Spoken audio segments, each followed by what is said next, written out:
À Ouagadougou, comme partout ailleurs, la problématique de l'accès et de la gestion des latrines publiques se pose avec acuité au regard soit de son insuffisance ou de son entretien. Dans certains lieux publics ou institutionnels à forte affluence comme les marchés, les gares, les écoles ou encore la maison du peuple, l'entretien des toilettes laisse à désirer. Malgré le nettoyage des femmes, le constat est toujours désolant.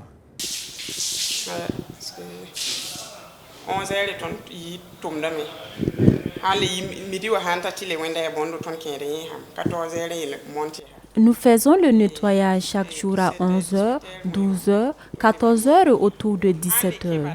Malgré nos efforts, c'est comme si on n'avait rien fait. Les visiteurs viennent salir encore les lieux. Même scène hideuse dans tous les marchés de la ville de Ouagadougou. Aussi bien au marché central qu'à celui de Zogona, de Katria ou encore de Karpala, pour ne citer que ces marchés, la gestion des latrines demeure un gros casse-tête. Cette gérante de latrines publiques au marché de Karpala, par exemple, se plaint constamment de ses comportements qui relèvent de manque de savoir-vivre chez certains utilisateurs. Ici, pas dedans, ici à côté, comme ça, et puis il laisse le WC. Au-delà des marchés, il y a aussi les établissements publics où des latrines ont été réalisées, mais qui sont à l'abandon. Au lycée technique national Sangoulé Laminzana, par exemple, voici le décor qui se présente dans certaines latrines. Vous voyez, vous-même, vous constatez qu'il n'y a pas de porte, non? On vient de vider les WC même il n'y a pas longtemps. Sinon, tout était plein. Quand tu rentres même pour t'asseoir là, c'est pas bon, quoi. Si on pouvait arranger le coin même pour nous, là, ça allait beaucoup nous faire plaisir, nous les élèves. D'abord, c'est quoi? Les portes d'abord? Ah, les portes aussi, c'est important. Puisque tu ne peux pas rentrer sans fermer la porte. Chaque fois qu'on rentre là, on est obligé de prendre la porte. Comme si c'était un truc qu'on est obligé de démonter. Tu viens, tu places, tu t'assois. Quand tu finis, tu le démontes encore, tu pars, tu places dans une autre. Donc, c'est pas intéressant, quoi.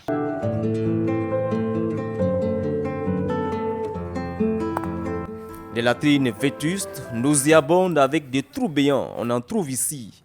Le problème de la gestion de ces latrines dans ces lieux publics est préoccupant. Un constat qui décourage les acteurs intervenant dans la réalisation des latrines, comme l'UNIA par exemple. Je donne un exemple, regardez un peu au niveau des établissements scolaires. Bon, vous voyez des ouvrages que vous réalisez, vous avez bien formé les utilisateurs, on vous donne toutes les garanties, mais quelques années après, quand vous regardez l'infrastructure, vous avez mal au cœur. Voilà, et ça tombe en désuétude et on revient encore vers vous encore pour demander de les accompagner. Pendant ce temps, il y a de nouvelles écoles qui se créent, qui n'ont pas d'ouvrage où on aimerait quand même réorienter les investissements que nous avions. La latrine, c'est un ouvrage qui a besoin d'un entretien, voilà, d'une certaine utilisation. On ne peut pas l'utiliser comme on veut. Voilà, il y a des règles pour l'utilisation. Il faut qu'on puisse en tout cas suivre ces règles-là. Malheureusement, ces actions inciviques ne sont pas seulement au niveau des établissements. Même dans certaines universités de la place, des étudiants s'adonnent à ces pratiques peu commodes. Ici, à l'université Thomas Sankara, voici aussi le décor qui se présente dans ces latrines. Des étudiants qui défectent juste à côté du trou, des chasses d'eau défectueuses. Certains étudiants se voient obligés de faire leurs besoins dans la nature, à l'air libre. Effectivement, quand il rentre, il y a certains quand il rentre et qu'il voit ça, imagine quelqu'un qui rentre plus souillé et puis il laisse le trou ici de côté. Donc, c'est pas, si tu pars pour faire des besoins et que tu vois cela, tu es obligé de sortir, rentrer carrément en brousse aussi, faire cela. Je peux dire également, ce qui fait que c'est comme ça, je peux dire, par exemple, les robinets qui mettent à l'intérieur là. Ce qui fait que certains aussi, il y a d'autres même qui visent le trou. Même à cause des robinets là, ça fonctionne mal. Là où stocke l'eau là, ça veut dire que tu peux aller finir tes besoins, il y a certains qui finissent ses besoins pour faire écouler les déchets, ça n'arrive pas à écouler. Le robinet est gâté. Donc voilà pourquoi il y a tout cela aussi. Dans presque toutes les latrines de cette université, le constat est malheureusement le même. Alors, la question de la disponibilité, de la gestion et de l'entretien des latrines publiques demeure préoccupante de façon générale. À la direction générale de l'assainissement, Julienne Tiendrebeogo établit le diagnostic et propose des pistes de solutions. Voilà, les principales raisons, il y a d'abord la non prise en compte des gestionnaires.